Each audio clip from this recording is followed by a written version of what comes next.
Hi, good afternoon, everyone. A very good afternoon from a beautiful, sunny, warm winter day here in the UAE. My name is Hawa Shafare, and I'm the CEO of Obrix, Technical Occupational Skills Training in the UAE, the CEO and founder, Training Excellence South Africa, and the Executive Chair of ESS Holdings. I am indeed honored here today, ladies and gentlemen, to moderate a session with true African trailblazers alongside with me here today. Our theme of the topic today is resetting African leadership. When we talk about resetting African leadership, which can be extremely vast, I will take you into that particular topic right now. But before we do, I'd just like to welcome all of you, our audience, to welcome and to thank the coordinators, TEDxLyttletonWomen, Womanomics, to be able to achieve such excellence on a platform that is completely international, and we are now live in this particular session. What an amazing, innovative solution. Well done, Rahima and the team, for setting up such an extraordinary session. Our theme today, ladies and gents, let's get straight into it. We don't have a lot of time. We want to get straight into grinding some knuckles in terms of getting to the topic. Our theme for today is, again, resetting the African leadership. When we talk about resetting African leadership, this can be very vast. So as to ensure that our 45-minute session, we want to zone into particular areas in them. But before I do, I'd like to start to introduce some of our speakers that will be now added into the actual session. I'd like to firstly introduce Her Excellency Rosemary Chamber Jairo. She is the Deputy High Commissioner of Tanzania. Madame Rosemary Stella Chambe has a long distinguished career in both public and diplomatic service in Eastern Southern Africa and the United Kingdom, where she has played a key role within the non-governmental organizations. Madame Jairo is improving livelihood, security of local communities and migrants. Her managerial, human and financial resources management skills have been developed inter alia through serving in senior management positions in regional and international non-governmental organizations, public service and diplomatic service. Her experience with the substantive matters includes, now here's the important thing, it includes special assignments that are in terms of the range of development issues in bilateral and multilateral settings, including political affairs, engagement and protection of Tanzania diaspora, financial inclusion, innovations with specific emphasis on promotion of investment, and trade at the lower levels of society through public diplomacy. Mrs. Jairo, we are completely humbled and honored to have you here today. Thank you for joining us. Our next speaker, thank you, Madam. Our next speaker that we'd like to introduce here today is none other than Mr. Bonang Francis Mohali. And Mr. Mohali, many of you know through various platforms, various industries. Mr. Mohali, welcome. Just a quick introduction to Bonang Mohali. He is the Chancellor of the University of Free State, Professor of Practice in the Johannesburg Business School, College of Business and Economics, and he is also the Chairman of the Bidfairs Group Limited. He's a highly respected South African businessman, as many of you already know, who is known as much for his patriotism, his active role in seeking to advance the country's interest. He is also, by the way, and many of you have read his book, he is the author of the best-selling book, Life as You Rise, launched in November 2018, a compilation of some of his spoken and written words in which Mr. Mohali reveals the issues he is passionate about, among them, of course, leadership, transformation, people development, and for me, the most important, constructive collaboration, something that we all need in Africa, and of course, integrity. He's also the former Vice President Upstream and Chairman of Shell South Africa Limited, Chief Executive Officer of Business Leadership South Africa as well. Mr. Mohali has a very impressive track record of building successful companies, delivering results, and making significant advances in transformation in the companies he has been privileged to lead, ladies and gentlemen. What an honor, Mr. Mohali, to have you here today with us. Thank you. Good. And I'd like to now introduce our last speaker coming on board, and that is, I'm honored to have Zoya Mabiota Mokoditwa, who is the founder of Zoya Speaks Coach, and she's also a TEDx speaker. Zoya, what an honor to have you here with us as a co-TEDx speaker with us on this particular platform, being TEDxLyttletonWomen as well. And I know that you've been critical, your role has been critical behind a lot of the speakers here today. So a large welcome to you. Some background. Zoya coaches her clients on public speaking and marries it with leadership development.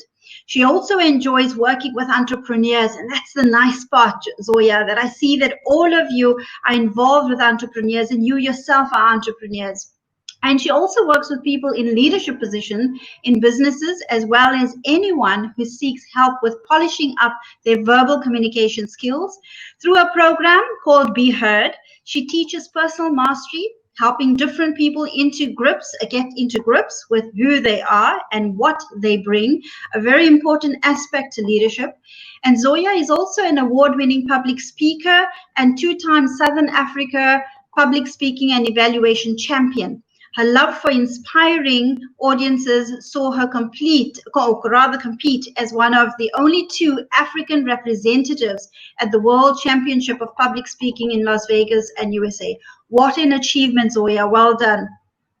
She also founded Zoya Speaks to address social issues and to empower women and young girls of the African continent through public speaking. She's a believer in the concept of African Renaissance and loves watching people become champions and overcoming challenges in their immediate environment.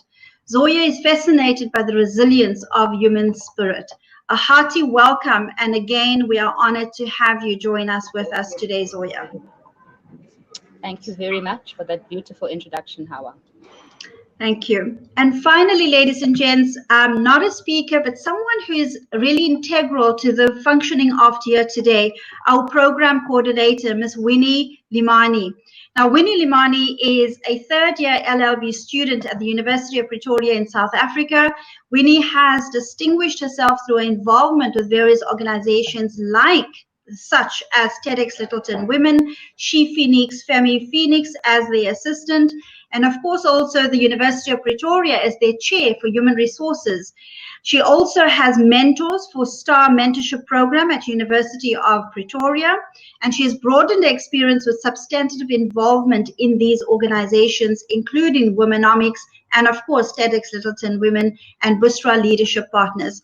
Winnie, it is an honor to have you here today because I believe your dedication is why we are also functional and running here today. So Winnie, welcome to the session and thank you for being with us.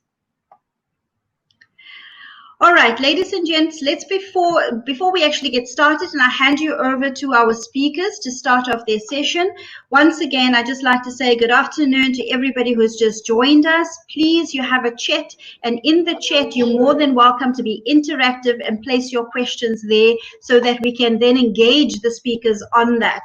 I know that you are being muted at the moment, one of the common things happening on Zoom at the moment or on platforms like this, but it's not muted because the only reason that you are muted is because we would like to hear from our speakers here today, but we want to hear from you as an audience. So please interact with us in the chat. I have Winnie in the background. He will be checking on those chats for us, and I will check on them too. So if you have any questions for our speakers, we encourage you now at this point to please interact with us. What we'd like to look at is the theme of today again, resetting African leadership. Now, ladies and gents, that can be extremely vast.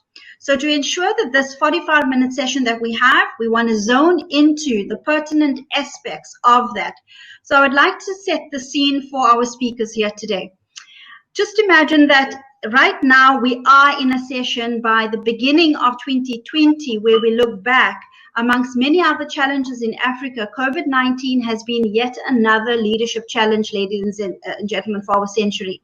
However, for many, including myself, in business, internationally, I personally have found that it has been an exceptional opportunity for Africa to reset many aspects. Aspects like, for example, our health sector, our economic management and public sector, and of course, priorities and decision-making systems. And this is why we are here today to discuss what has been reset, what is actually working, and what should we do further in order for it to get better. It presents a unique opportunity for us here today to redefine the leadership values and ethics at play, particularly in the public sector. Today is an opportunity, ladies and gents, to discuss how, what, where, and when on shaping leadership while defending the humanity of all people and taking responsibility for the current challenges. This experience to date has exposed the gaps that have remained with decision and policy makers for decades, and for which countries are now likely to pay an economic and existential price. However, we have some of these leaders here today who have been proactive and finding some solutions. Therefore, to join me in the session today, we have contributors here, as you have seen through the introduction, whose professional context exposes them to insights, trends, multi-sector perspectives, which put them in great positions today. And of course, redirecting to the key considerations for resetting with a vision in mind of what could actually be. So welcome again, Madame Jairo, Mr. Bonang, and of course, Zoya, for joining us here today. So before I hand over to you, just some key pointers to you as panelists. Our approach today, ladies and gents, is to land in this room here today a thought leadership by each of you as panelists. And we're looking at TED-style delivery. So lasting maximum 5 to 7 minutes each on what leadership for the future needs to factor in, particularly for the continent and its women, and your overall view of the topic itself. And while the panel discussion is for 45 minutes, I'd like to remind everyone here, ladies and gents, that it is important to share that Womanomics Africa, the organizers of this event, will be recording and collating input received from these sessions, which in turn will be used for engagement with stakeholders as well as input into the program delivery.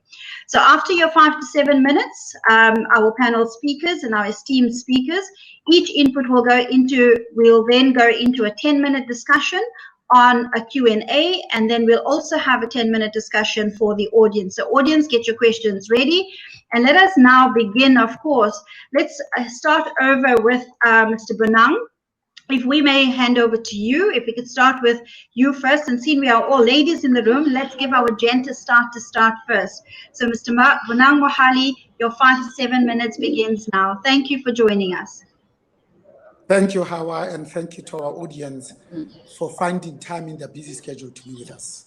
Let me start at the beginning with liberal democracy, and it really depends on 4 things: on a free press, an independent civil society, constitutional democracy, and indeed the rule of law. It is about producing institutions that are honest and fair, grounded in excellence, evidence, and science. I think all of us need to accept that the forerunner to the current African Union, the Organization of African Union, could have been more effective, because most of the countries in Africa have been free as far as 1957 with Ghana's Kwame Nkrumah, who gave us Cape to Cairo, Malagazia to Morocco, and said they as Ghanaians will never rest until every single solitary one of the Africans have been free. I think what we need upfront from our leaders in this country at this time, in this context, when so many of us dare to hope that joy and peace will prevail, is first and foremost ethical leadership, even though it's tautologous, because leadership cannot be anything other than ethical, but for emphasis, ethical leadership. The second is we need this notion called absolute transparency. Too many things are done in corners, and we don't know why they are done. Even the people who call themselves our leaders are still doing too many things for us, about us, but very seldom with us. And this is also true with our women folk. The last one, I think what we need from our leaders is this notion called final accountability. People still, they continue to hold office, nothing happens to them, thereby sending a strategic conversation that says, actually, an entry-level requirement is that you should be able to bribe, steal, and cheat. Having said that, let's look at today's context. I think what the pandemic has done more than anything else is to expose the grotesque inequalities and lay them back for all of us to see. So the pandemic, like poverty, has a black and a feminine face, because this pandemic has killed more Black people and more women than any other nationality everywhere else in the world. But also, if we say we are going to comply with the World Health Organization minimum of 4 things that we need to do: social distancing, self-quarantine when we have been exposed to somebody who's infected or indeed affected, and you are going to exercise basic hygiene by washing your hands with running water and soap for a minimum of 20 seconds, and of course, wear a mask. Let's start with wear a mask. In South Africa, we have 59.3 million people. In the continent, 1.3 billion, 55 countries speak 2,000 languages, with a continental GDP formally of 3.2 trillion US dollars. Informally, probably 6 trillion. 3 of the biggest rivers in the world are found in this continent, including the mighty Zambezi, pummeling at Vic Falls at the rate of 530,000 cubic meters, enough to generate hydroelectric power for all of us and export the rest to Europe. And yet we are called the dark continent. The majority of those people can't even afford to buy a mask. In South Africa, only 16 million were gainfully employed before COVID. We lost 3 million in the 6 months that we've been in lockdown. We are now in 8 months, and 2.2 million in just the last quarter. When you say to people, how do you practice self-quarantine when you live in Soweto? Soweto has 3.5 million people. It is more than the population of Botswana, Lesotho, Namibia, and Swaziland. More than countries. Majority of homes, 4-room houses, only 2 bedrooms, on average 5 people. So if you accept that the 1 bedroom is for the parents, then the other bedroom has to be for the ladies. Then it means the boys must sleep in the dining room to be awake before everybody else jumps all over them. How then do you even talk about social distances in Alexandra, which is just across the bridge from the richest square mile called Sandton in the continent, when we're talking about an area the size of 6 square kilometers, on average 8 shacks per yard, literally packed like sardines. Majority of schools are still using pit latrine toilets, and in Limpopo, in the Eastern Cape and in Mpumalanga, most of the towns and areas don't even have running water. It has to be piped in. So you can see that a lot of Africans will die, not because they are not compliant, but because of poverty, because we haven't given them the wherewithal to be able to indeed comply. So what can we do then as the leaders to make sure that indeed we bring this to bear? I think 26 years into democracy, all of us should be dissatisfied with the fact that we have not done enough to eradicate the legacy of apartheid, not in the main body of our constitution, but only in the preamble. It starts by saying, we the people, not the politicians. It says, recognizing the past injustices. It implores and mandates you and I to correct these past injustices. And it says all of us must work hard to ensure that the majority of our people reach their full potential. And then lastly, it says we need to work hard to ensure that we improve the quality of lives of the majority of our people. So it's about taking the bottom half into the middle class. Because if people have nothing to lose, they will ban the fire engine, the only one that serves the 2 towns. They will ban their library, knowing that their kids need those books. So we need to ensure that we bring about that African adage that says, when fishermen and fisherwomen can't go out to sea for whatever reason, they repair their nets. What are we as African leaders going to do in resetting African leadership to be demonstrable, not just to talk about it, because African leaders can talk everybody under the table. It's the execution, it's the doing where we come short. When we talk about poverty, we find it here. When we talk about people, probably 8 billion that are in the world today, 1.4 billion of them will probably be in this continent, but probably 647 million have absolutely no form or access to electricity whatsoever. I think we need to be the leaders that we want to see, because we know that a child that is not enveloped by the village will burn it down in order to feel its warmth.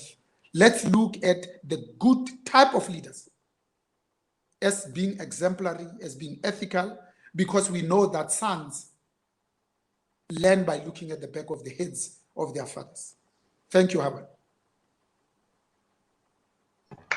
Great, Mr. Bonang. Wow, that's really intensive. And I think there's some key points that you've actually made there, particularly in terms of what do we need to do in terms of uplifting and what do we need from the leaders. And the three important things that I actually pick up from there is ethical leadership, absolute transparency in terms of, with us in terms of just not just acting, but doing, not just talking, but actually doing it. And then also final accountability when they are doing it as well. And for me, those are three key pointers that you also spoke about. And one other area is that what this pandemic has actually brought about was for us to also look at in terms of the grotesque indiscretion of some of the leaders and how we as a majority of the community can look at what do we do to hold them accountable for that particular stance. So, Mr. Bonang, thank you very much for that introduction. And I'm going to tackle you on a few other questions later on as we go to question and answer, but a great introduction from you. Thank you. I'm now going to hand over to our next 5 to 7 minutes over to Madame Rosemary Gyro to take the stage from us from a political sense as well, because you've been involved in the political arena, Madame Gyro, for a very long time. So over to you. Your 5 to 7 minutes starts now. Thank you. Thank you very much, Hawa. Thank you very much, the organizers of this platform, my brother and my panel, my fellow panelist, Zoya, my brother Bonang.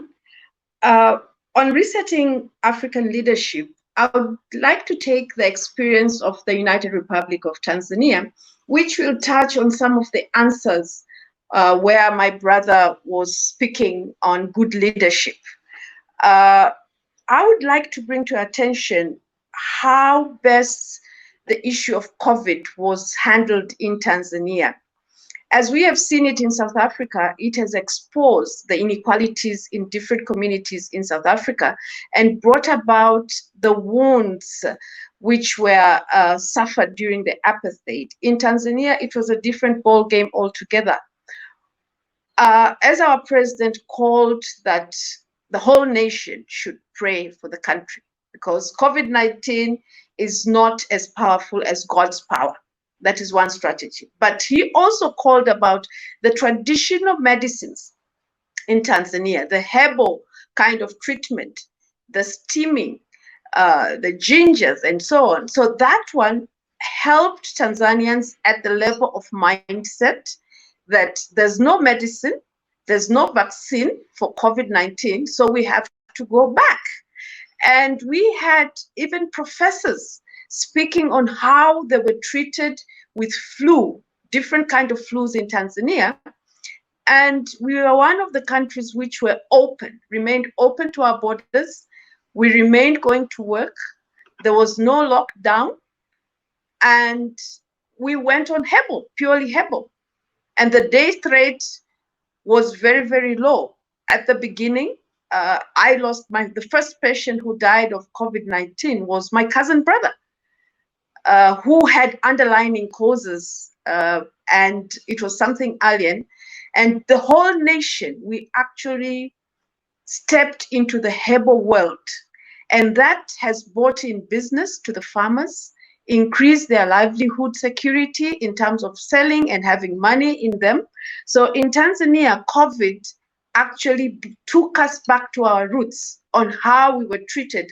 And now, in this, as you understand that we've actually just finished elections where we elected again President John Pombe Magufuli into power. And in his speech of inauguration of the parliament, herbalists and herbal medication has been given a bigger priority so that could build more in terms of building up immunity of citizens. And that is one of the aspects of good leadership, where you think of your people with the resources available. Coming back to resetting African leadership, my personal humble experience, we have to deal with the mindset of the leaders and the mindset of the people in terms of knowing who we are as Africans. For example, we always say that Africa is poor. I strongly disagree. Africa is not poor. At the moment, we have 60% of arable land.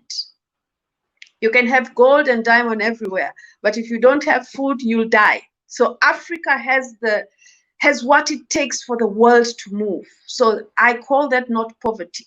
And my president has been insisting that the continent is not poor. It's just the management style of what is it. In 2017, during his first period, his first 5 period, one thing he did is to review the act for mining in Tanzania, because that space did not have indigenous people. Even if the mining sector would want paper, they have to order it from South Africa, they have to order it from Europe.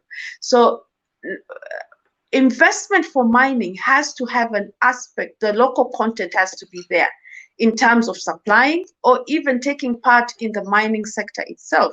And that has brought about a lot of participation and improving economies of the indigenous people in the mining sector. He renegotiated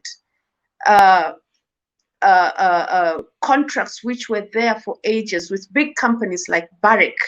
And now we've got a partnership with Barrick and the Tanzanian government, and there's a mining company called the Twiga Mining Company, which involves Barrick, and we share the profits, and the profits go back there. So that is only one of the sectors which the government of Tanzania and the leadership of His Excellency John Pombe Magufuli has done to our people,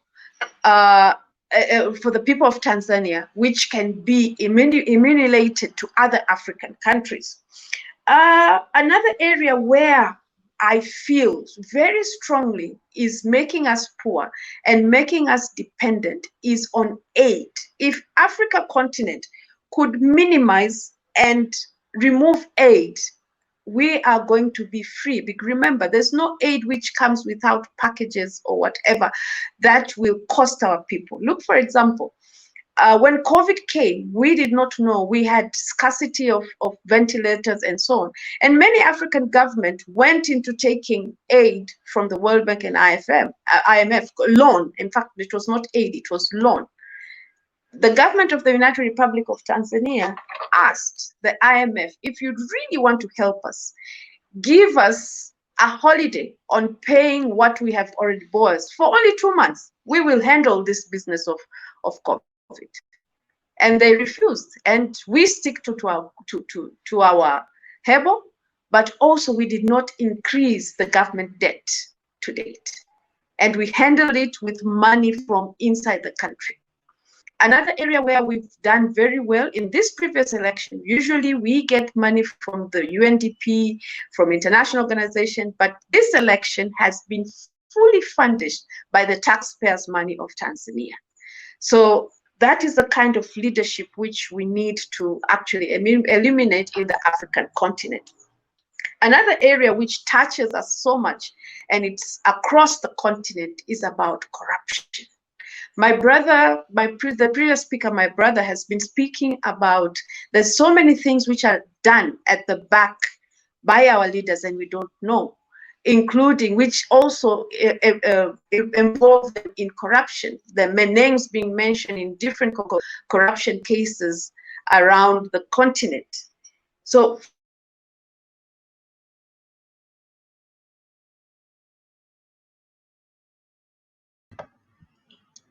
Madame Jairo, we seem to have lost you there for a moment. oh, I was talking about corruption, and I think it's allergic. What I'm talking about is allergic to what I'm saying. The thing is, corruption is something which has brought the continent back. My brother spoke about corruption there, that our leaders are not transparent and they engage in things which cause them to be part and parcel of corruption. So what I'm saying, corruption does not only take the leader, but it also takes the giver, the one who gives it, the multinational companies, the different citizens who facilitate it, whether by force or by wanting to do that by themselves. So we need, it's something which goes into the package of mindset change, completely change. And that is how you see we have different kind of leaderships in Africa, different president, we go to democratic elections, but results are the same. And that is because of the culture. So if we change the culture of leadership in Africa, whereby we could be the true democracy, which we've said in different documents, our constitutions, our freedom charters, and so on, and practice that with the citizens, I think the continent is going to different places. Thank you very much, Howard. Fantastic, Madame Jairo. That's quite insightful, and I think it just follows through from what Mr. Benong was actually saying earlier on. And when we look at it, we're looking at three different areas. One is going back to tradition. And when we go back to tradition, to also look at that golden age kind of healing that can actually be supported by it. The other was to look at dealing with the mindset of our leaders, and let's look at how do we change those mindsets of leaders, because we believe that Africa is rich, and of course we need to change the style, the management style of how we're managing the richness of Africa. And the last area that you did speak about very passionately about, of course, is corruption, which Mr. Benang also spoke about earlier on as well. So to collaborate with that, we'll tackle that a little later as well. Over now to our third speaker. And of course, we did not leave Zoya for last because she's last, but because she's an amazing young woman that we'd like to hear from now towards the end before we go into question and answer. Zoya, over to you.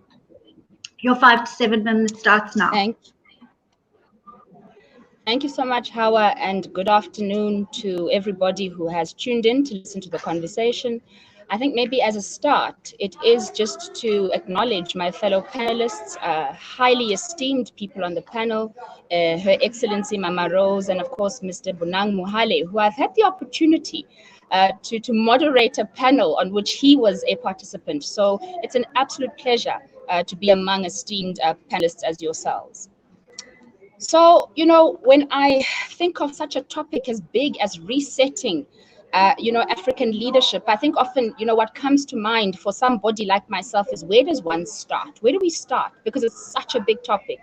And I think, Howard, to the point you mentioned a little bit earlier, this is such a broad topic and we can approach it in many different ways. And so how I've chosen to approach the topic is really to bring it close to home and to reflect on some of the experiences I have as a leadership development consultant, as somebody who's in classrooms with people who are yearning to see changes happen on the African continent. And so as a starting place, I think for me, when we think about COVID, and what COVID brought by way of lessons and opportunities, it really became an opportunity for us to stop and to stand still and to actually just take in what was happening around us. And then to follow that with the questions, are we happy with what we see? Are we happy with the world that we have created up until this point? And I think many of us, connecting to what my fellow panelists have said, many of us were able to honestly reflect on the fact that some things needed to change. And so as a starting point in terms of my approach in respect of this particular conversation, I think it starts at the place of personal leadership. So a conversation as big as this, resetting leadership, can have an ordinary person like myself go, but how do I contribute? How do I show up? Where do I step in? And I love this idea of personal leadership. I say leadership for me is personal before it is professional. Leadership for me is personal before it is political. And I say when leadership is political, what ends up happening is we end up with heightened sort of levels of dependency on political leaders and managers. And of course, we know that they've failed us repeatedly. And so there is this self-perpetuating cycle when we take this term or this concept of leadership and almost relegate it to other powers, to bigger powers, to the leaders, to the politicians and to managers. And so for me, a starting point is to say leadership is personal before it is professional and political. What does this mean? What this means is that every single person recognizes that when we're talking about resetting African leadership, all of us have something of value to contribute. You mentioned the Be Heard program. That's one of the products that we roll out within Zoya Speaks. And the focus of that is everyone has something of value to contribute. I have seen repeatedly through the work I do, how people's agency has been, I'm looking for the right word. It's been stifled, it's been frozen. It's been, people's sense of agency has been stifled because people say it's the responsibility of the leaders. And part of what we're doing in our work is to say, but you are those leaders. And so what's your personal sense of responsibility and agency? So that for me is a critical starting point. That is not some person out there, who's going to come and fix the challenges that we have. I then want to move to what's going to be required. And I think, Mama Rose, you gave us permission to call you Mama Rose. You touched on this concept or this idea that we're going to have to look at a mindset shift. So that mindset shift means, first and foremost, what is my responsibility? How do I contribute? There's a wonderful quote by a gentleman named Augusto Boal. He's a theater practitioner from Brazil, and he does a lot of work looking at oppression and how we overcome oppression. And he says that for the most part, nobody can call themselves a citizen until you're somebody who's active. Citizenry implies action and being active and playing something of a role in terms of, assisting to get to those changes that we want. So mindset shift becomes important. Mindset in respect of how do we collaborate? And I love the term you used around constructive collaboration. How do we collaborate in meaningful ways? Up until this point, we see that, the politicians, hang out with politicians. Then we see that the business leaders hang out with business leaders. We see the artists hang out with artists. And I think for me, I'm really looking at a situation where as Africans across different sectors, across different industries, we start to say, how do we leverage those different insights that will come as a result of us being willing to collaborate across different industries, different sectors? I love this idea of a cross-sector, cross-industry collaboration. The second is that we have such a, beauty in terms of the youth population within our continent. And oftentimes I think that we don't leverage enough that opportunity to engage in meaningful generational conversations. I feel like there's such value to be learned from those who have wisdom because they've walked the trail. And that's why it's such an honor for me to be among, wise people who have served as leaders at top institutions. But to say, how does their conversation, how does what they're thinking, or how does their thinking connect with the thinking of the young minds who are going to change, our African continent, who for the most part represent the future. I'll share a quick story here. There's a young lady named Christelle Kwizera, who I discovered at an Africa Shared Value Summit in 2012. And this young lady is based in Rwanda, and she tells the story of how she got a scholarship and she went off to study in the US, and she studied engineering. I think it's mechanical engineering. She graduated summa cum laude, as she tells her story. But she says for her, there was such a big gap between the experience she was having in the US and the experience she was having when she returned to a humble village in Rwanda. She says, in the US, I would get a hot shower. When I come back to my village in Rwanda, I don't get a hot shower, let alone water. And she says, I made the decision that I wanted to come back into the continent and make a difference. She came back and she said there were two issues I wanted to address. I wanted to address the high levels of youth unemployment in our country alongside the issues of water. She founded an organization called Water Access Rwanda. And, they're using boreholes. I don't know the details of what they do, but they have started to really assist in terms of, addressing the issues around water in the country. Additional to that, she said, I don't employ any people over 30 years old.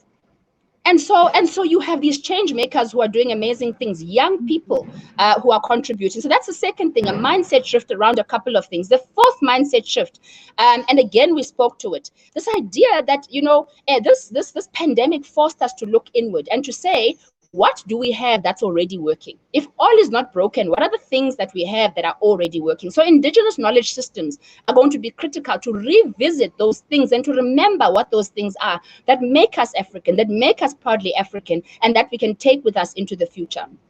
I remember when COVID hit, everybody was looking for a medicine, umhlonyane. It's actually a plant. Everybody was looking for umhlonyane. Many people having umhlonyane and citing that for them, it assisted them in terms of the pandemic and ensuring that they were healthy. So that's one of the things around the mindset shift.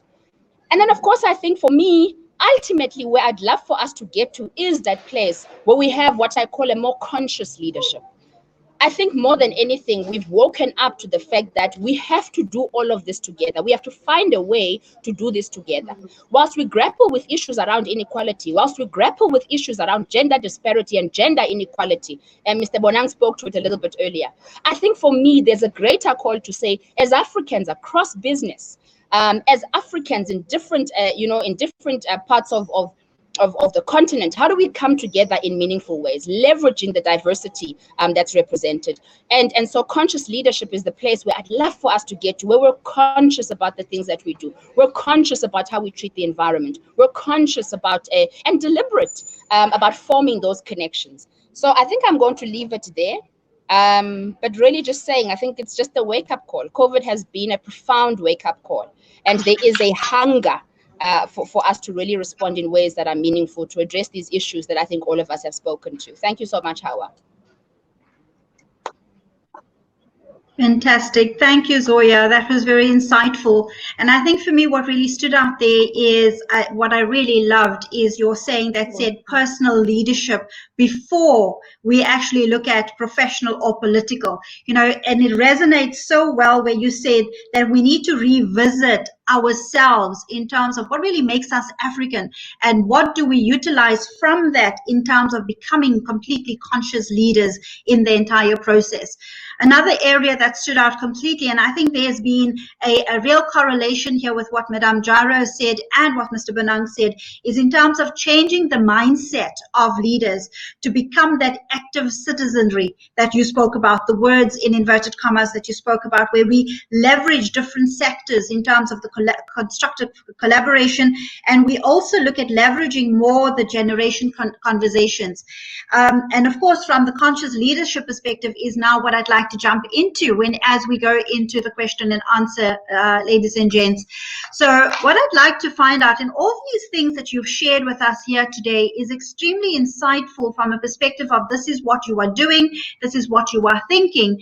My question now as we go along is I want you to tell me more so in terms of what exactly needs to be done. We've heard the challenges, we've heard where the complications are, we've heard that leaders need to be more conscious.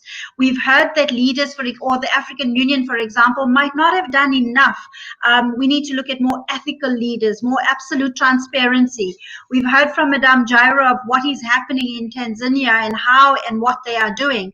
What I'd like to tackle now is not just what is happening, but rather what exactly, if a strategy needs to be put in place, what we need to put in place. So in this COVID-19 impacted era, what is the opportunity? I'd like you to focus now on what is the opportunity for us here today to leverage on the crisis so that we dismantle what didn't work, because we know what didn't work, and to introduce with permanence an inclusive leadership experience. How do we create and what needs to be done that you've possibly already done or that we collectively here in the group today have to do to create that inclusive leadership experience through this process when we look back 5 months or 6 months from now.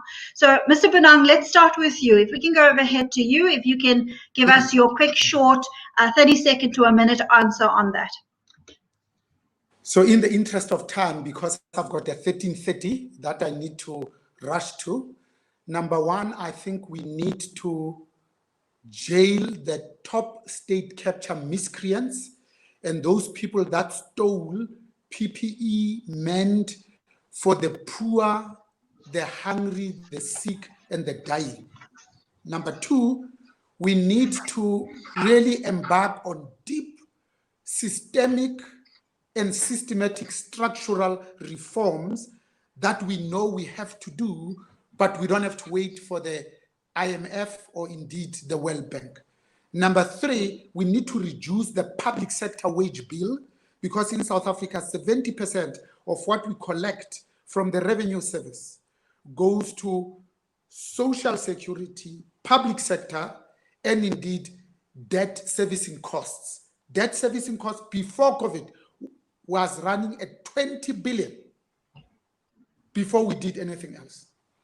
Thirdly, I think we also need to ensure that our economies grow, because if the economy is not growing, very soon we'll be talking about the redistribution of poverty, not the redistribution of wealth. We need to create jobs so that our people have their self-worth and their self-respect as companies, not for jobs for its own sake, but because we are creating markets of the future. Lastly, I think we need to take seriously this notion of education. We must grow our own timber. What are we educating for if not to become and help others to also become? The people that aided and abetted state capture are lawyers and chartered accountants. Clearly, there's something to be said about our institutions of higher learning, because when one steadily burns the midnight oil, one gains access to the domain of knowledge and wisdom, the world of meaning, the world that cannot be conquered without a persistent crusade. Thank you. Good. Fantastic. Thank you, Mr. Bonang. And I know that you need to leave shortly. So in closing from your side, just before I hand over to the other speakers, because I'm sure you would have to leave in the next minute or so. So in that, what you've just mentioned right now, the question I need to ask you is, what can we as individual citizens do to help this process move forward? Because if, like you said, if we keep waiting for all these organizations to get the process started, what can we do as a small drop in the ocean to begin with? So first, to realize that in the preamble of our constitution, when we say we the people, social movements, this notion of social justice, we need to act in a joint up fashion to say this far and no more. We defeated apartheid because we had a common enemy. What we now need to review is what is our new common enemy. This notion called common purpose for common good, acting in the best interest of South Africa. Lastly, I think Africans in the continent have learned that these 40-year-old presidents, Uhuru presidents, are not good for Africans. That number two, even the good guys left on their own eventually become the bad guys. Lastly, we need a viable opposition to keep the good guys in check. Thank you very much. Great. Fantastic. Thank you, Mr. Bonang. Also, I think for me, the common of what came up was common proposal for, the common good, a common purpose for the common good, and viable, so that what we need to do is become active. Let's stop talking and let's become active. Mr. Bonang, thank you very much. And we're now going to move over to my second question. I know that we do have just a few minutes to go in, but I just like a few more questions. But of course, Mr. Bonang, we will understand if you need to leave. I know that the platform has been running a few minutes late, but if you have a few moments to give your closing remarks later, that will be great. But if not, we're quite happy to say goodbye, and thank you very much for the time and effort that you've had. Zoya, over to you. What I'd like to find out is, what have we forgotten and discarded that we should be seeking and embracing? Because you spoke a lot about conscious leadership earlier on, and I know Mr. Bonang spoke about it in his book, but what elements of conscious leadership, or conscious, I like to put it as conscious humanity, that we need as emerging themes to come up in our conversations, in our daily conversations? Zoya, on your side?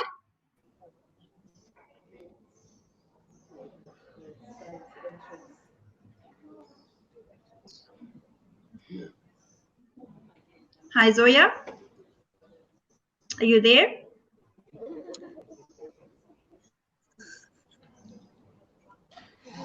I'm struggling with connectivity, so it was quite. I heard it in bits and pieces. I'm going to ask you just to sort of high level give it to me again. I missed most of it. Sure, Perfect. So we can hear you now. Thank you for coming back. So what I'd like to find out is that we've forgotten and discarded that what we should be seeking and embracing. So I want you to focus on the elements of, you spoke about conscious leadership earlier. What are the elements of conscious leadership, or rather, as I'd like to call it, conscious humanity as emerging themes? What should we on our daily basis focus on? Okay, thank you so much. And please don't mind the piano in the background. I am at the venue. I think when I think about, specifically what conscious leadership means to me, it starts with Zoya doing what she can with what she has, where she is. Again, for me, it connects to this concept of personal leadership and this idea that it's got to start with us. So it's building that awareness about myself. How do I show up? What are my own biases? All of that kind of thing. Really developing that understanding and knowledge of who we are first and foremost is critical, and then extending that into our spheres of influence. So it's really starting at that level of awareness, building awareness around ourselves, and extending that into understanding, some of the challenges that confront our continent at community level, and then extending that out all the way. I'm an advocate of the fact that change doesn't happen, in kind of big, what's the word? It doesn't happen in kind of, I stand on a stage and I impact 1 million people all at once. For me, I think it is the little things that we're doing on a day-to-day basis that compound. And so if I were to issue some kind of, what does it mean on a day-to-day basis? It means that you develop heightened awareness of what you are doing to contribute to some of these things that we want to see change. And this emanates from the fact that we do what we can where we are with what we have. And I think it was Teddy Roosevelt who shared that. The second thing, and I connect this to remembering, when I think about consciousness and consciousness of where we come from, that has really contributed to who we are, I'm reminded of how a lot of the lessons I learned were at the foot of my grandmother, my grandfather, or at the feet of my grandfather. My brother and I used to listen to Inzomi, which are folk tales. And so many of the lessons really were learned sitting at his feet. I'm going to apologize. There's obviously entertainment happening on stage. And so how do we become deliberate about drinking from the well of those who have come before us, and really are drinking from some of that wisdom, so that, we step into conversations a little bit better informed, with an understanding of where we come from. I see a lot of, I work with some young people, and typically in the sessions, I find that young people aren't able to connect with what came before. There's the sense that young people kind of are very clued up about who they are now, where they're going to, without a sense of where did it all come from, and how do we leverage those insights from the people who have come before. So I think that's critically important as well. Fantastic. Two other things are Zoya, before you continue, sorry, Zoya, before you continue, in lieu of time and also the sound, because we're losing you with the sound. So in lieu of time, I'm going to go on to my last question to Madame Jairo, and then we'll go to a quick closing remarks to both of you. But the closing remark that I'd like to have, well, firstly, Madame Jairo, if I can ask, I do believe that we need a clear vision. Yeah, and then unpacking on the core authentic values, especially from the political arena, when we look at the core authentic values for authentic leadership that sets that leadership in motion, because we are too often driven by Western or Eastern value systems. And this is a question from the audience, is that what collective vision should we hold our leadership and ourselves accountable for? So in a very quick 30 seconds, Madame Jairo, 30 seconds to a minute, and then we'll go to closing. Thank you very much, Hawa. Before we go to the collective vision, we as citizens have responsibility to put a leader in power. Do we register to vote for the local government leader who is in my street? Let us ask ourselves, do we take that time to go and register and say and listen to what kind of policies they have? Do we do that? Or we are here staying in our big offices and businesses and so on, and then we complain. So it all starts with the citizens. We have the power to put a leader in power and to remove a leader we don't want, we don't think of it. But we end up getting leaders who have got into power through corruption. So Absolutely. That is where the problem. Yeah, that is where the problem starts. On a common vision on how we should take Africa ahead. We have a lot of that. Starting from the African Union vision, the 2063 vision is perfect on paper. It needs practice. Coming to our SADC region, coming to our East Africa regions, coming to our tripartite, coming to our constitutions and freedom charters in our region, in our countries. Those are visions. If we have leaders who citizens have put and vetted them and accepted them and sent them, because the notion of being a leader is not being served, but it is a leader to serve. So if you have that in place, then we are on the right track. We don't need any new vision. We've got enough direction and vision documents in the continent. Thank you. Love that. So it's about being proactive and being actively involved in choosing your actual leaders. Yes. So to both of you, 30 seconds and not more than 30 seconds so that we can close off. Finally, what should we do? If you had to think about one thing that we need to focus on our efforts in terms of grooming our next generation leaders who actually subscribe to this collective vision that we have already, like Madame says, what would that be? What would we need to be able to do to set the value drivers of our next generation in order to hold our leadership? What would you say that is, Zoya? Okay, I hope you can hear me. For me, it's entrepreneurship. I've seen how entrepreneurship can change lives. I've seen how a mindset of entrepreneurship can change lives. Let's really build a critical mass around entrepreneurship and ensuring that we're gearing our children up for entrepreneurship from an early age. If your child is at home, there's an opportunity for them to open up a little shop, do it. If your child has a beautiful singing voice, get them onto a stage. Entrepreneurship is what's going to take us to the next level. Thank you. Love that. Yeah. Thank you, Zoya. And I think most importantly, many parents are not looking that way. They're thinking academics, academics, academics. They can be more than just academics. So well done. Thank you, Zoya, for bringing that up. Madame Jairo, from your side, a quick 30 seconds. What should we focus on in terms of grooming our next generation leaders? Self-reliance.